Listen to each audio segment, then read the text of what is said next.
ប្រហែលថ្ងៃនេះសារៈពីការងារក៏បានទៅស្រុកតែទៅស្រុកឲ្យបានទៅណាទេធ្វើការងារផ្ទះតិចតួចហើយយើងមកតារាងបាល់ដើម្បីហាត់បាល់អញ្ចឹងល្ងាចឲ្យតែមកអត់ខ្វះទេគុណក្មេងហាត់អញ្ចឹងយើងហាត់ជុំពួកគាត់ក៏ប៉ុន្តែយើងរៀបចំសិនដោយសារជើងវាមានបញ្ហាវារាំងគ្រិចឆ្លោះដែរចឹងយើងត្រូវការរុំសិន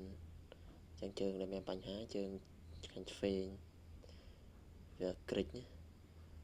ចឹងយើងត្រូវការរុំសិនបើអត់រុំទេលេងអាកើតទេវារាំងឈឺចាក់ចឹងយើងត្រូវការរុំរឹតវារាំងណានបន្តិចដើម្បីកុំឲ្យសូវឈឺចាប់កុំឲ្យវាបត់បែនខ្លាំងពេកកាលណាតែបត់បែនខ្លាំងពេកវាឈឺចាក់ញៀបចឹងស្គុតនេះអត់ដល់បានទេគឺដាក់តាមខ្លួនរហូតចឹងរុំម្ដងពេលខ្លះយើងអត់ឈឺទេជើងយើងអត់គ្រិចអត់ឆ្លោះទេប៉ុន្តែស្បែកជើងខ្លះវាស៊ីកែង